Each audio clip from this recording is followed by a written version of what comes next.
예수께서 제자를 삼고 세례를 베푸시는 것이 요한보다 많다는 말을 바리새인들이 들은 줄을 주께서 아신지라. 예수께서 친히 세례를 베푸신 것이 아니요 제자들이 베푼 것이라. 유대를 떠나사 다시 갈릴리로 가실새 사마리아를 통과하여야 하겠는지라. 사마리아에 있는 수가라 하는 동네에 이르시니 야곱이 그 아들 요셉에게 준 땅이 가깝고 거기 또 야곱의 우물이 있더라. 예수께서 길 가시다가 피곤하여 우물 곁에 그대로 앉으시니 때가 6시쯤 되었더라. 사마리아 여자 한 사람이 물을 기르러 왔음에 예수께서 물을 좀 달라 하시니 이는 제자들이 먹을 것을 사러 그 동네에 들어갔음이로라. 사마리아 여자가 이르되 당신은 유대인으로서 어찌하여 사마리아 여자인 나에게 물을 달라 하나이까 하니 이는 유대인이 사마리아인과 상종하지 아니함이로라. 예수께서 대답하여 이르시되 내가 만일 하나님의 선물과 또 내게 물 좀 달라 하는 이가 누구인 줄 알았더라면 내가 그에게 구하였을 것이요 그가 생수를 내게 주었으리라.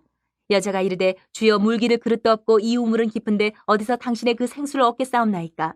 우리 조상 야곱이 이 우물을 우리에게 주셨고 또 여기서 자기와 자기 아들들과 짐승이 다 마셨는데 당신이 야곱보다 더 크니이까. 예수께서 대답하여 이르시되 이 물을 마시는 자마다 다시 목마르려니와 내가 주는 물을 마시는 자는 영원히 목마르지 아니하리니 내가 주는 물은 그 속에서 영생하도록 솟아나는 샘물이 되리라. 예수님이 복음을 전하는데 듣지를 않았다. 이렇게 어제 말씀에 사람들이 당시의 기득권자들, 유대인들 가운데 바리새인이나 서기관이나 여러 이런 권력을 가진 자들에게 배척을 당하신 이유 중에 하나를 성경 복음서를 읽으면서 보면 왜 이렇게 이 사람들이 예수님을 밀어냈을까, 예수님을 미워하고 질투했을까, 여러 가지로 반대했을까 하는 이유들을 살펴보면 그들의 따르는 관습을 따르지 않으셨기 때문에 관습을 따라. 인간 사회의 관습보다 예수님 입장에서는 하나님 나라의 복음을 전하는 게 더 중요했던 겁니다. 이러한 예수님의 발자취를 우리가 곰곰이 잘 살펴봐야 돼요. 인간의 습관, 인간의 어떤 관습, 문화에 따르는 것보다 하나님 나라 복음이 우선에 있었던 거예요. 이런 예수님의 발자취를 오늘 잘 살피면서 예수님의 모습을 살피면서 예수님의 제자된, 예수님의 자녀, 성도된 우리의 삶도 무엇이 우선인가를 배워야 됩니다. 무엇이 우선인가? 오늘 본문으로 들어가서 보면 1절 9절에 보면 사마리아 여인을 만나서 물을 달라 하는 장면이 나와요. 그 이야기를 보면 예수님이 사마리아 땅에 있는 수가라는 동네로 가십니다. 그리고 그 우물가에서 사마리아 여인에게 물을 달라, 물 길러 나온 여인을 만나서 물을 달라고 했습니다. 그런데 그때 그 여인이 예수님을 향해서 유대인이 어찌해서 나한테 물을 달라고 합니까? 이렇게 대답을 해요. 반문을 한 거죠. 왜냐하면 오늘 본문에도 기록되어 있지만 유대인들은 그 당시에 사마리아 사람하고 상종을 안 했어요. 본 척도 안 척도 그냥 아예 끊고 살았어요. 사마리아 땅에 들어가지도 않았어요. 그 사람들과의 생활에 어떤 사회적인 관계가 전혀 없었어요. 그 이유가 뭐냐면 그 이유를 말하기 전에 예수님의 그런데 그런 상황에서 예수님이 벌컥 사마리아 땅 수가에 가서 사마리아 여인에게 물을 달라. 이거는 정말 당황스러운, 이 사람이 왜 이러지? 라고 하는 생각이 들 정도의 일인 거죠. 유대인이 사마리아 사람들이 이렇게 본척만척하고 천대하는 이유가 뭐냐? 역사적인 이유가 있습니다. 예전에 예수님 오시기 전에 구약시대에 아수르가 이 북이스라엘 땅을, 북과 남으로 이스라엘이 나눠져 있을 때 북이스라엘 땅을 점령을 하고 이 아수르 사람들의 점령 정책이 뭐냐 하면 그 땅을 점령하고 그 사람들을 반은 빼서 딴 지역으로 이주시키고 다른 나라 사람들이 이쪽에 반을 집어넣어서 섞이게 만드는 거예요. 혼혈을 시켜버렸어요. 그래서 반란이 일어나지 못하도록 섞어버렸어요. 혼혈이 된 거예요. 북이스라엘도 마찬가지 아수르에게 점령당하고 아수르의 정책에 따라 이렇게 섞여버렸어요. 외국인들, 이방인들하고. 피가 섞이고 그들의 또 신이 들어오고 혼합적으로 그냥 섞여버린 혼합신앙이 돼버린 거예요. 그런데 유대인들에게 있어서 이 아브라함의 자손이라는 이 정체성, 이 자긍심은요, 정말 무섭습니다. 우리는 아브라함의 자손이다. 하나님이 택한 아브라함의 자손이다. 이것이 대단한 자긍심인데 북이스라엘 사마리아 지역 사람들은 섞여버렸어요. 이제 유대인이 아니라고 본 거예요. 이 남쪽, 남유다 사람들은, 저 북쪽 사람들은, 사마리아 사람들은 유대인이 아니야. 혼혈이야, 혼혈. 아브라함의 자손이 아니야. 이제 같이 못 살아. 쟤들은 우리나라 사람이 아니야. 본척만척하고 욕하고 이방인 취급하고 그들과 같이 살지도 않고 말하지도 않고 그들의 땅에 들어가지도 않았던 이런 상황인데 예수님이 사마리아 땅에 들어가는 것부터 참 이거는 쉽지 않은 일인데 거기 들어가서 또 사마리아 여인을 만나서 물을 달라고 한다. 너무너무 파격적인 모습인 거죠. 그런데 예수님께서 이렇게 하신 이유는 사마리아 여인에게 하나님 나라의 복음을 전하시려고 의도적으로 물을 달라라고 하신 거예요. 그 여인과의 대화를 시작하기 위해서 물을 달라. 그래서 복음을 전하시려고. 복음은 유대인들의 그런 율법, 관습, 전통을 초월해서 뛰어넘는 것이기 때문에 뭐 사마리아가 혼혈이든 무엇이 됐든 이방인이든 혈통하고는 아무런 문제가 되지 않는 거예요. 예수님 입장에서. 요한복음 1장 13절에 이런 말씀이 있어요. 이는 혈통으로나 육정으로나 사람의 뜻으로 나지 아니하고 오직 하나님께로부터 난 자들이니라. 성도는 혈통이 중요한 게 아니에요. 하나님의 자녀가 되었느냐 안 되었느냐가 중요해요. 유대인들은 아브라함의 혈통이 중요하고 선민의식에 사로잡혀서 그거 아니면은 하나님 나라에 들어갈 수 없다. 그것을 반대하는 사람, 거부하는 사람은 배척하고 핍박했어요. 그런데 예수님께서는 유대인이나 이방인이나 똑같다. 믿음으로 의롭다 하심을 받고 복음을 그렇게 전하셨어요. 복음의 본질이 바로 이거기 때문에 복음에는 여러분 차별이 없습니다. 로마서 3장 22절에 곧 예수 그리스도를 믿음으로 말미암아 모든 믿는 자에게 미치는 하나님의 의인이 차별이 없느니라 이렇게 말씀하고 있어요. 차별이 없다라고.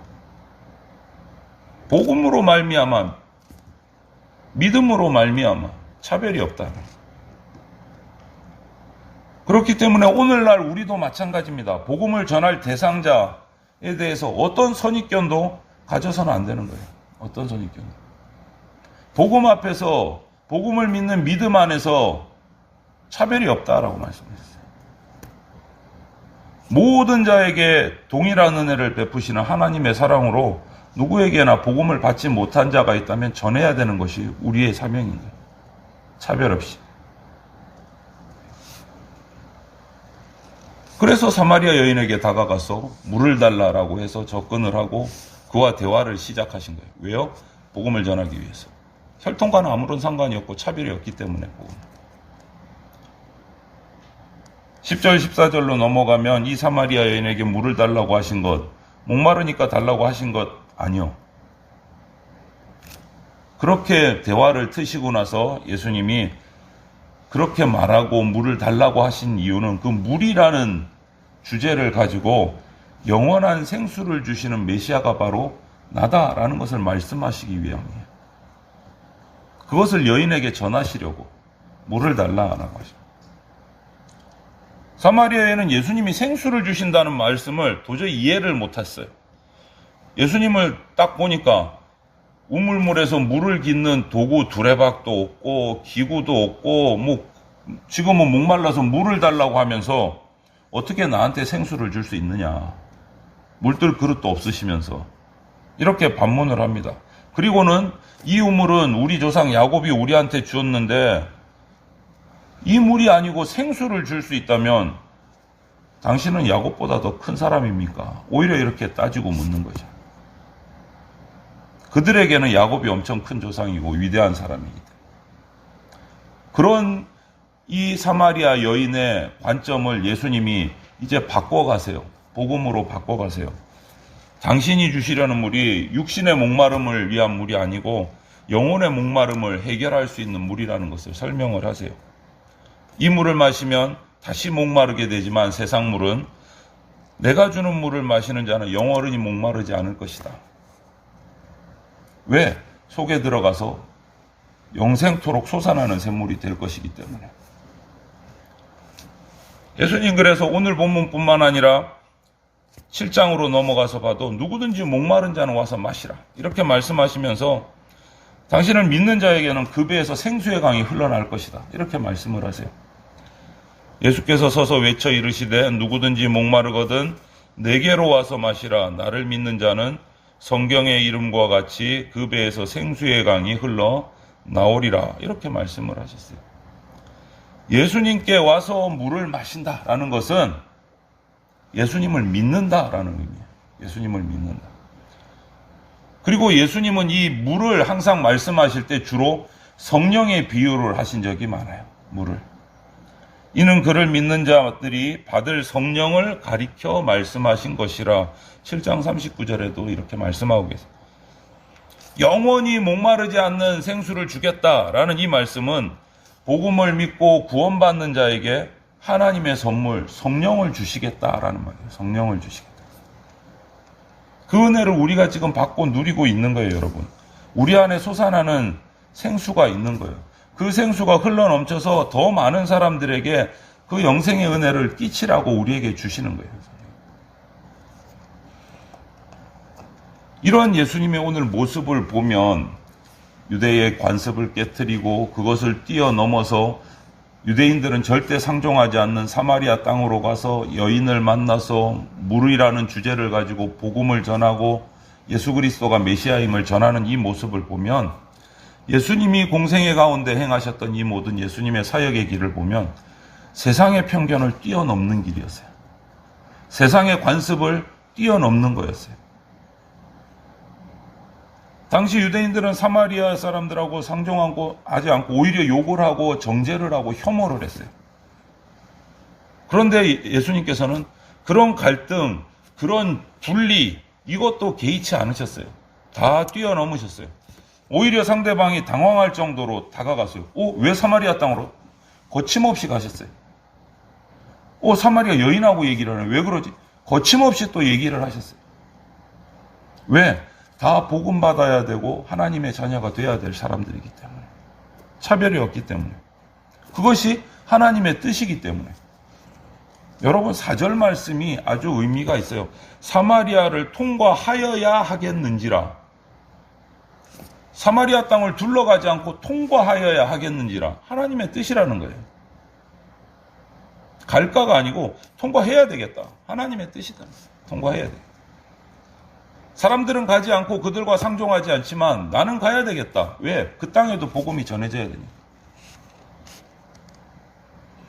예수님은 막힌 담을 허시는 화평이에요. 성경의 말씀처럼 에베소서 말씀처럼 그는 우리의 화평이신지라 둘로 하나를 만드사 원수된 것 곧 중간에 막힌 담을 자기 육체로 허시고 이렇게 말씀하고 계세요. 그리스도 안에서 모든 분리의 장벽이 없어져서 하나가 되는 거예요. 공동체가 되는 거예요. 갈라디아서 3장에도 에베소서 1장에도 하늘에 있는 것이나 땅에 있는 것이 다 그리스도 안에서 통일되게 하려 하심이라. 이것이 하나님의 뜻이라는 거예요. 그리스도 안에서 하나 되는 거. 그리스도 안에서 하나 되는 거. 너희는 유대인이나 헬라인이나 종이나 자유인이나 남자나 여자나 다 그리스도 예수 안에서 하나이니라. 그리스도 예수 안에서 하나다. 예수님의 목적은 바로 그거예요. 사마리아인이 혈통이 섞여서 이방인이 됐든 혼혈이 됐든 유대인이 아니든 그거하고 상관없이 전부 주님 복음 안에서 하나 되어야 된다. 주님 복음 안에서 하나 되어야 된다. 우리가 이런 하나님의 생수를 얻고 싶다면 우리가 해야 될 것은 이거예요. 예수 그리스도께서 어떤 분이신지, 누구신지, 그 예수 그리스도가 우리에게 주시는 선물이 무엇인지 정확하게 알아야 돼요. 정확하게. 대충 알면 안 돼요. 정확하게 알아야 돼요. 예수님은 누구신가? 그분이 나에게 주시는 것은 무엇인가? 이것을 정확히 알고 주님 앞에 나아가야 우리의 신앙이 올바른 길로 갈 수 있다. 출발점이 정확해야 돼요. 나가는 방향이 정확해야 돼요. 아무리 빨라도 100m 달리기라는 육상 선수가 반대 방향으로 달리면 이거는 꼴찌야, 꼴찌. 앞을 보고 달려야 되는데 뒤를 향해서 달리면 꼴찌야. 아무리 빨리 가도.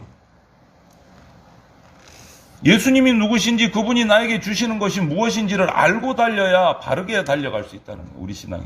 출발점이 첫 단추를 잘 꿰야 된다는 거예요. 사마리아 여자는 예수님의 말씀을, 그런 말씀을 듣고도 이해를 못하고 해석을 못해요. 엉뚱한 생각을 해요. 그 생수가 뭔지 계속해서 그 육신의 물에 집착을 해요. 목마를 수밖에 없는 물에. 여러분, 이 생명의 길을 오늘 열어주셨어요. 예수님이 주시는 생수는 영원한 생명에 이르도록 하는 샘물이에요. 생명은 하나님께 있습니다. 하나님을 만나야 돼요. 하나님께 나가는 길에 있어요. 방향을 잘 잡아야 돼요. 그것을 예수님이 길을 열어주셨고, 예수님이 승천하신 후에는 성령님께서 우리 가운데 함께 하시면서 그 길을 또 인도해 주시고 우리를 영생으로 이끌어 가고 계세요. 이런 점에서 성령님은 우리 영혼을 소생시키는 목마르지 않는 생수가 됩니다. 생수가 됩니다. 그 물을 우리에게 주시겠다라고 말씀하십니다. 여러분, 우리가 지금 인생의 광야를 지나가고 있잖아요. 그래서 이스라엘 백성이 애굽을 나와서 가나안까지 가는 그 광야 40년을 인생에 비유하기도 하잖아요. 광야, 그 메마른 광야, 물이 부족한 광야를 지나는 일에만 몰두를 하면, 이거 빨리 지나가서 좋은 땅에, 가나안 땅, 젖과 꿀이 흐르는 땅에 들어가야지. 빨리 지나가야 돼. 거기에만 몰두하면서 물이 있는 오아시스를, 엘림을 그냥 지나치면, 더 빨리 가려고 지나치면 우리는 지나갈 수가 없어요. 광야는 계속돼요. 서두른다고 해서 빨리 지나갈 수 있는 것이 아니다라는 거죠. 오아시스를 많이 들르는 사람, 오아시스에서 충분히 머물면서 목마름을 해결한 사람이 결국은 살아서 건강한 모습으로 더 빨리 광야를 통과할 수 있다라는 거예요. 서두른다고 되는 게 아니에요. 우리 모두 인생의 오아시스가 되는 것이 무엇입니까? 이 세상에 살아가면서 주님의 몸된 교회예요. 주님의 몸된 교회에 와서 예수님의 말씀을 통해서 생수를 받아서 마셔야만이 인생의 광야를 쓰러지지 않고 무사히 통과해서 하나님 나라에 들어갈 수 있는 거예요. 근데 급하다고, 내 생각은 마음이 급하다고, 이때는 안 되겠다고, 요번은 통과하자고, 오아시스인 교회를 통과하고 들르지 않고 조금 더 빨리 가겠다고 달려가 보면 결국은 쓰러지는 수밖에 없다는 거예요. 쓰러지는 수밖에 없다. 인생의 광야에서 쓰러지지 않고 복되게 통과하는 방법은 인생의 오아시스가 되는 주님의 교회에 몸 담고 그 교회에서 말씀을 듣고 생수를 얻으면서 성령에 충만해서 살아가야 인생의 광야를 통과할 수 있다. 예수님은 우리 안에서 영원히 솟아나는 생수, 성령님을 주십니다. 그것을 약속하신 거예요. 오늘 사마리아 여인과의 이 대화를 통해서. 예수 그리스도로 인해서 우리가 날마다 생수가 흘러나는 삶이 되어야 돼요. 성령 충만한 삶을 살아야 됩니다. 그래야 나를 통해서 또 내 주변에 있는 목말라서 쓰러져가는 인생의 광야에서 예수님을 만나지 못해서 쓰러져가는 그 영혼들에게 우리의 생수를 전해줄 수 있는 거예요. 그 은혜를 전해줄 수 있는 거예요. 내게 생수가 흘러나야 우리 교회 모든 성도들이 이 오늘 말씀을 통해서 예수님 안에서 영원히 솟아나는 생수, 성령을 충만히 받아서 이 생수에 샘이 돼서 그 은혜를 전하는 그러한 인생들이 다 되시기를 주님의 이름으로 축원을 드립니다.